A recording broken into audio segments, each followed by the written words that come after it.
What's up guys, Alexa here with Stroll and Roll, and in today's video I'm going to be talking about how to skate safely at night. There's multiple reasons why I prefer to skate at night. Where I live right now, it's like 30 to 35 degrees during the day. On top of that, there's a lot of humidity in the air, so it's really uncomfortable to be skating like around noon or like 2 p.m. in the afternoon, and it's like you get like dizzy and you kind of have headaches and you can be like really uncomfortable skating during that time of day. So I prefer to skate after sunset or at night when it's nice and cool and way more manageable on my body, especially when you're doing heavy exercise like skating. On top of that, I like to skate with my friends, and sometimes, you know, they're busy during the day working their jobs, so I feel like at night or like evenings is really a common ground where most of us are free, so it kind of just works out to be skating at night for all those reasons. But still, it's really important to be way more vigilant at night, just because, you know, you can't see as well and you want the cars to be able to see you properly and just be skating in a safe environment. So I'm going to be sharing some tips that I personally use quite a bit because I skate at night pretty much every day. So these tips have helped me feel safe and secure when I'm skating, so hopefully it does the same for you.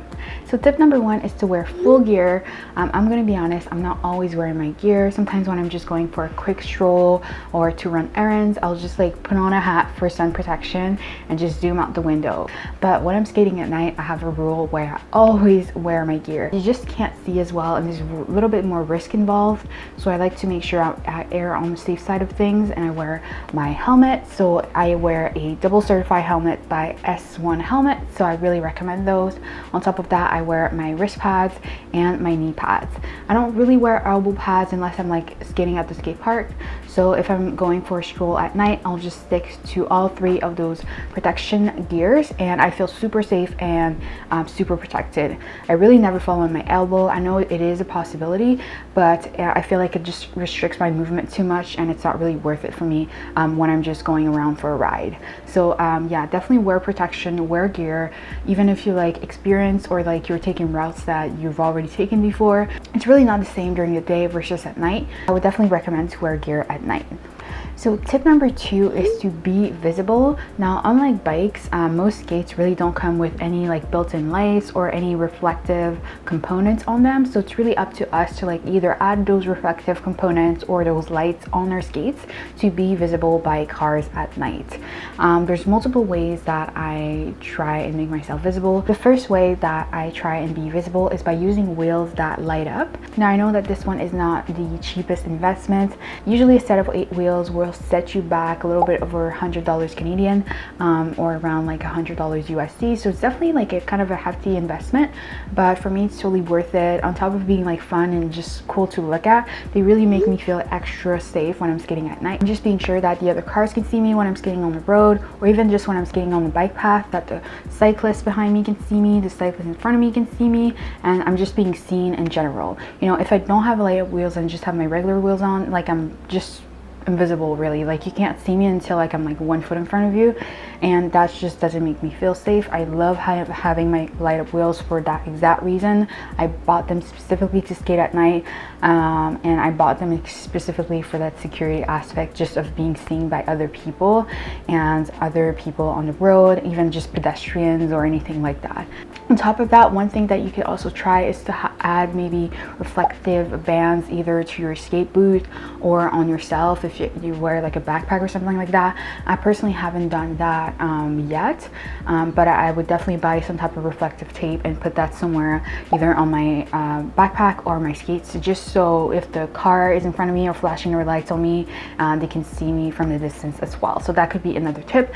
On top of that, I would also maybe add some type of light at the back of my helmet. So like cyclists have, they usually have like a red light at the back of their helmet, just so again they can be seen by cars.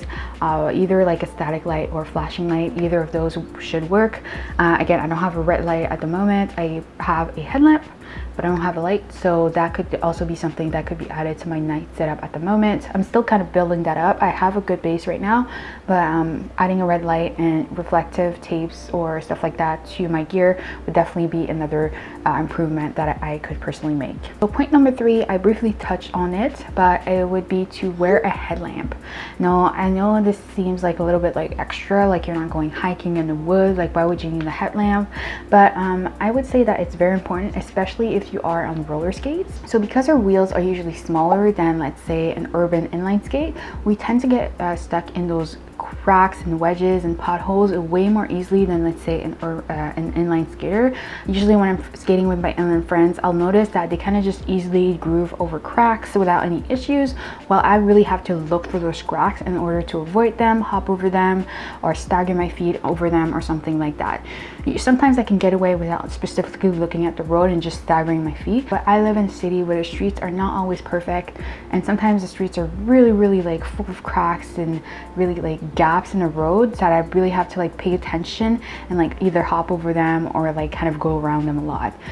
So it's definitely a lot of like work to always be on high alert for those cracks, and if I can't see them, then I'm basically like skating blind. And a headlamp really helps me on that part, because I can see the road ahead of me. I can kind of plan my move, plan my route a little bit easier, and I'm not always surprised by those cracks on the road, and I like have time to prepare. So when it comes to gear, I always say that the best is the best that you can afford, but if I would recommend a brand in particular, it would be Everbeam. I bought this on Amazon, and I believe it was, I want to say like $50 Canadian. I'm not sure. I'm going to put the price on the screen here, but basically you want to get a headlamp that has at least 200 lumen and power capacity. Like, it basically means like the intensity of the light. So don't just get any cheap lamp that's like 20 or 50 lumen, because yes, it's going to be cheap and you don't have to spend too much money on it, but it's not really a point on having it because you won't be able to see much anyway, and then you're just going to have a big headache on your head for nothing. So if you're going to wear a headlamp, make sure that it has a lot of light intensity, something that's at least 200 lumen.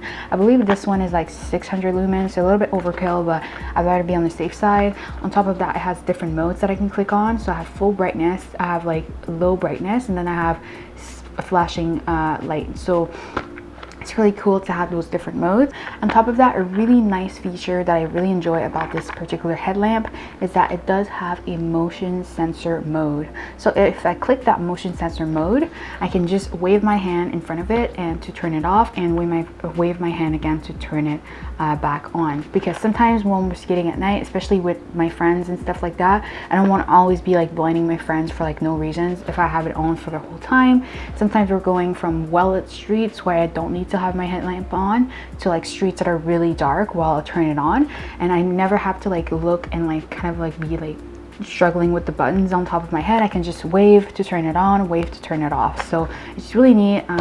It's really neat feature that I really enjoy about this lamp, and I would definitely recommend it. On top of that, it doesn't use batteries, which is absolutely amazing, so I don't have to be constantly worried about having batteries with me. You can charge it through a USB cable, so whenever I come back from my night skate, I just put it right in the charger, so it's ready to go for my next ride. I'm gonna try and link it below.